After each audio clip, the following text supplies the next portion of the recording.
What is going on, guys? Jason Burke here, Styles Clash for Life, coming at you on YouTube, and tonight I've got some football focus. The Pittsburgh Steelers just finished their Monday Night Football divisional matchup with the Cleveland Browns in Week 17 of the 2021/22 NFL season. And this was all about the Big Ben game, right? Obviously, Pittsburgh comes in still vying for a playoff spot. Cleveland was eliminated last night. Cleveland found out Sunday night, as I record this last night, that they were not going to be in the playoffs this year. They were eliminated. So they had nothing to play for except playing spoiler for their division rival, the Steelers, which they'd be happy to do. Big Ben, of course, Pittsburgh had to win this game basically and win next week and then hope for a couple things to happen. So we'll get into the scenarios in a bit here. I will talk about that. And also, obviously, the whole broadcast and everything. This was about Big Ben's last game, home game as a Pittsburgh Steeler. After 18 seasons, 240-something starts, and winning 75% of his games and all that stuff. I'm going to bring you guys a full Big Ben retrospective, a career retrospective, probably at some point next week, either before or after the Baltimore game, depending on what happens. I'm going to wait and see, but at some point in the next week or two, I'm bringing you guys a full Big Ben career retrospective. So if you guys like my deep dive videos and you want to hear all the stats and memories and things that make Big Ben a Hall of Fame first ballot quarterback, please follow this channel and I will bring you guys that next week. I don't want to take too much time on Big Ben tonight because I've got a lot of notes and it's late. I'm recording this at midnight. Basically, the game just ended. Big Ben had what I would call a Big Ben game, and I'll explain that in a second. Pittsburgh essentially came out, kind of used Najee Harris. Najee was the Jerome Bettis style bell cow in this game. It was a slow kind of dink and dunk running game, blocking and running and kind of controlling the ball kind of game for us. Pittsburgh gets out to a 10-0 lead at halftime. Was it 10-0 or 13-0? I think it was 13-0 at halftime. Maybe it was 10-0 and then we scored in the second half. So 10-0 half. No points allowed by the defense. Getting good pressure. Cleveland has a really bad way of running their offense. Cleveland, the coaches are really sold on Baker Mayfield. Baker's their guy. They want to make Baker a throwing quarterback. And they have this dominant running game, which not only is Nick Chubb obviously one of the best NFL running backs. Chubb is just physical and strong, and he's just one of the best in the game, but also Kareem Hunt, who was not playing tonight, but Dearness Johnson, their third-string running back, is a very good running back. He could start for a few teams. So Cleveland has, all in all, in terms of their entire running back core, the best running back core in the NFL, and they just don't use them. Baker Mayfield is not terribly accurate. He's playing injured. He's not playing with his full receiving core. He's just not that great. His decision-making is not that great. He's shown signs of immaturity. He doesn't always read the plays the best. And like I said, he is playing hurt as well. Nick Chubb, who's an all-star running back and who ran well at times when he actually got carries, he ran well, but he only had, I think, 12 carries for the entire game. And Dearness Johnson, I think, had 3 or 4. Cleveland should be a old-school Steelers-style team, running the ball and controlling the clock and letting Baker Mayfield manage the game how a young Ben Roethlisberger used to and how Ben Roethlisberger did tonight. Pittsburgh reverted back to Pittsburgh, and Cleveland should have been the old Pittsburgh, and they weren't, and that's why they lost this game. Offensively, like I said, conservative game, but a strong game, especially on the back of Najee Harris. Ben threw a lot, but not for big numbers. Blocked a little better than usual offensively, got a lot of pressure on defense, made some splash plays, got some turnovers. Cleveland did come out and score 14 points in the second half. One was on pretty tired defense. The offense was getting 3-and-outs a couple times. Defense got a little tired. Got a nice catch to Njoku. Tight end matchup on Joe Hayden, who blew the touchdown to Njoku. And then the second touchdown was a bad pass interference call on Cam Sutton over Jarvis Landry. They called Cam Sutton for a pass interference in the end zone. Really bad call, which gave Cleveland the ball at the 1-yard line, and they got a nice fake to back at the end zone, tight end Harrison Bryant for the 14th point. But really good game by the defense overall. Second score shouldn't have happened. That was on the refs. First score was on us. But Cleveland had kind of an unbalanced game plan tonight, and Pittsburgh did not. Pittsburgh goes ahead, wins this game 26-14, and stays in playoff contention. Now for the scenarios, Pittsburgh goes to 8-7-1. If Pittsburgh beats Baltimore next week, we need 2 other things to happen. We need the Jaguars to upset the Colts, and we need the Chargers-Raiders game on Monday night to not end in a tie. So likelihood of Chargers Raiders ending up in a tie is not high. So essentially, we have to beat Baltimore, and we have to hope for the Jaguars to upset the Colts. That one's going to be a tall task. That's going to be the harder aspect of the two big things that have to happen. But we shall see. We have to just win our game and focus on us because we put ourselves in the spot. So this is on us. Let's get to the stats, and I'll talk more about the team. Big Ben, 24 of 46. 46 throws in his final home game. 23 of 46. I'm sorry, 24 of 46. 123 yards, 1 touchdown, 1 pick. You're saying to yourself, 46 throws, 24 completions, and only 123 yards. Yes, it was very much a dink and dunk, small pass, quick tackle kind of game for our offense. Built on the back of Najee Harris. When I said Big Ben playing a Big Ben game, I didn't mean Hall of Fame Big Ben. I meant first season or two Big Ben, when he was the game manager throwing short passes and getting us to stay on the field on short conversions, and the running back was the bell cow getting all the carries. That's what happened tonight for Najee Harris. Game ball, Najee Harris, 28 carries, 188 yards. Pretty sure that's a career high for him. And 1 touchdown, which was the go-ahead touchdown for the game, plus 3 catches for 18 yards. So over 200 total yards today for Najee Harris. 28, 188, and 1 on the ground. This is the Steelers we should have been seeing all year. We saw Big Ben having a lot of injuries. We saw his arm not being what it was early in the season. We saw him forcing the ball too much. We should have been seeing him managing the game and Najee Harris being the bell cow, running it more, but the offensive line had not played well for most of the season. Tonight, a lot of them did. Najee ran hard. He ran through tackles. He broke tackles. He extended 1-yard plays into 5-yard plays routinely. And he averaged almost 6-7 yards a carry tonight? I wish we could see that all season long. Najee had a big breakout game tonight. Prime time, the world was watching Ben, but Najee was the one that really showed out tonight big time. Leading receiver tonight, just Deontay Johnson, 8 catches for 31 yards and a touchdown. He did catch a short slant from Ben's final home game touchdown. Deontay had 2 more drops tonight. The announcer said he only had 4 all season. I've counted about 7 or 8 now. The last 4 weeks, he's had at least 1 drop in every game. I've been noticing he reverted back to old Deontay in the last couple of games. Did catch a nice touchdown though. Chase Claypool, I think he was targeted 11 times in this game. I didn't catch all 11, but the thing said 11. 11 targets, 3 catches, just 17 yards and 2 drops. 3 catches, 2 drops, not good. Chase Claypool did not play well tonight. He had a couple times where he was one-on-one, went up to get the ball over a defender and dropped it, came back to the ball once and dropped it. He was running good routes. He was getting the contested catches one-on-one that he usually likes, and he was dropping a lot of them. He was not effective tonight.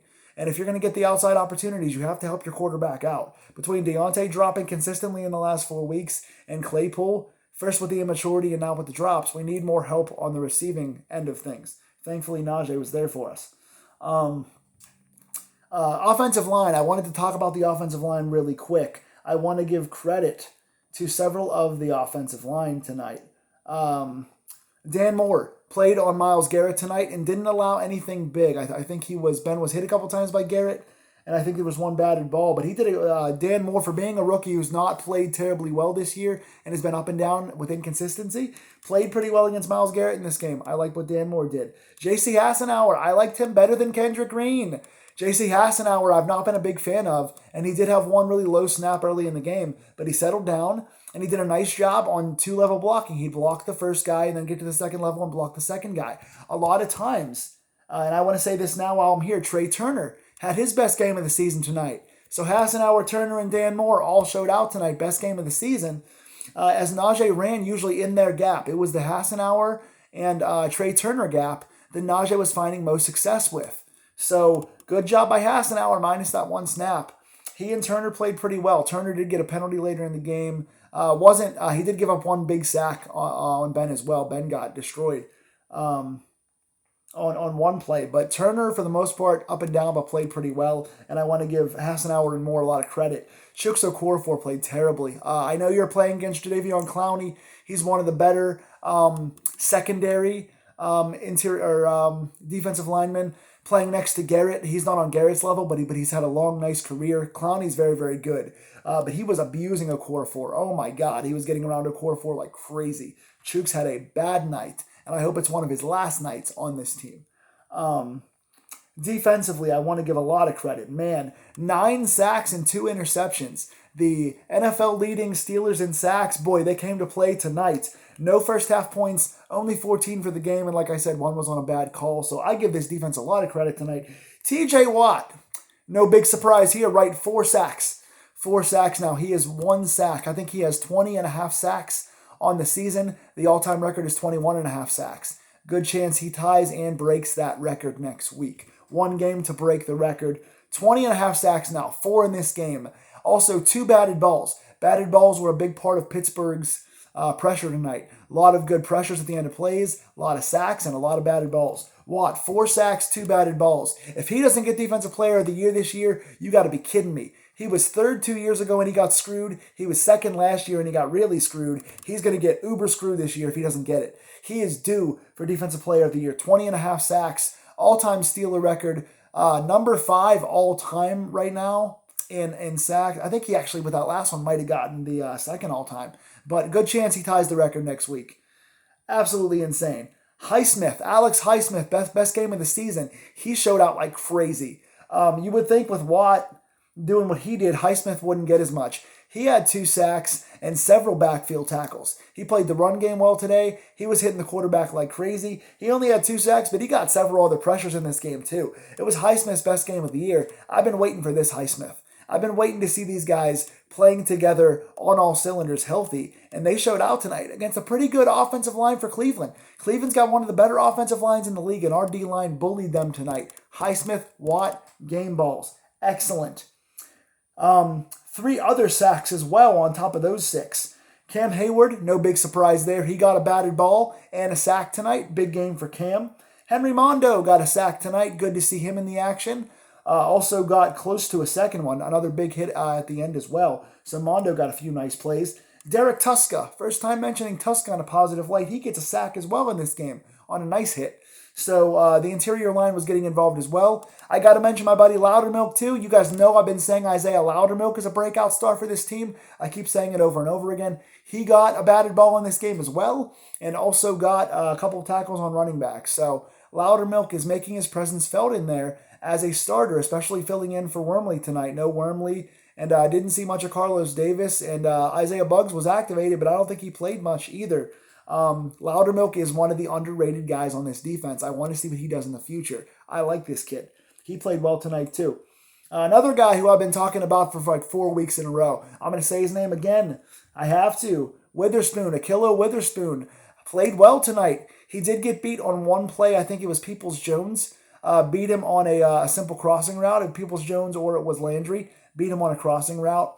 But other than that, he played a flawless game tonight.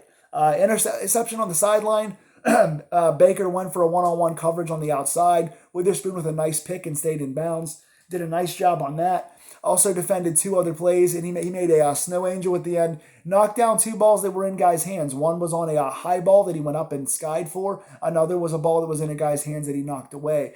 Just good hand technique, good positioning, playing strong around the ball, getting turnovers. I like what Witherspoon is doing.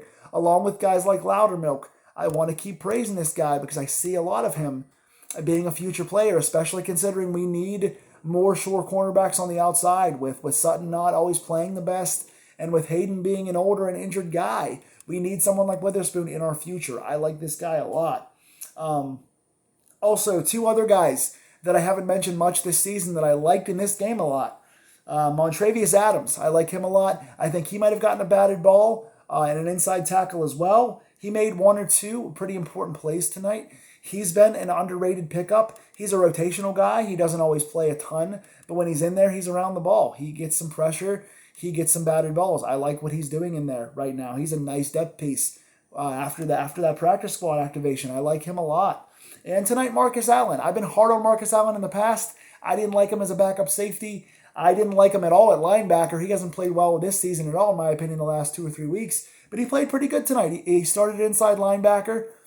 We saw Marcus Allen and Spillane starting tonight because Bush and Schobert were injured. We saw a lot of Gilbert tonight, which I like. Marcus Allen didn't play bad tonight. Spillane made some nice tackles, but got beat, of course, several times in the passing game. He's not a good passing coverage guy. But Marcus Allen didn't get beat very much. There was one play he got beat onto a tight end, and that was it. He played pretty well. Got a couple nice tackles, good energy. Special teams as well. He got 1 or 2 tackles in special teams also. He played pretty well on that. Good for him. Speaking of special teams, I want to call out a guy that played tonight pretty well. Played on defense, didn't do much on defense with special teams wise. 3 or 4 different tackles. Ulysses Gilbert. He's a guy that I like. He has good speed. He doesn't play a ton on defense, but when he does, he's noticeable because he's fast and he's strong. Special teams, he had like 3 nice tackles tonight. Good stuff. Good stuff for him. Derek Watt got 1 or 2 tackles on special teams and also got a first down on a 4th down and 1 run. Good to see him finally get his first carry in 2 seasons. Good to see him on the field a little bit. Play Derek Watt more. Special teams wise, Boswell 4 of 4 on field goals, including a 47 and a 50. He's played excellent all season. Love him. Corliss Waitman, he was our punter tonight for the 2nd straight game. Harvin right now is mourning the loss of his father. So prayers and thoughts to Harvin and his family. But Corliss Waitman, didn't notice him much last week. Played very well tonight. 5 punts, an average of 48.8 yards per punt. Very consistent average. Really solid tonight. I liked him a lot. I wouldn't be opposed with how up and down Harvin has been to a punter battle in the future between Waitman and Harvin, I'm sorry. Waitman I liked a lot tonight. He played pretty well. So the one thing I want to say about our offense, we have to shore up. Receivers got to catch the ball. Again, 2 drops out of Johnson, 2 drops out of Claypool. Washington not getting on the field. He only gets 1 target. He was a healthy scratch for 3rd receiver. They use McLeod more.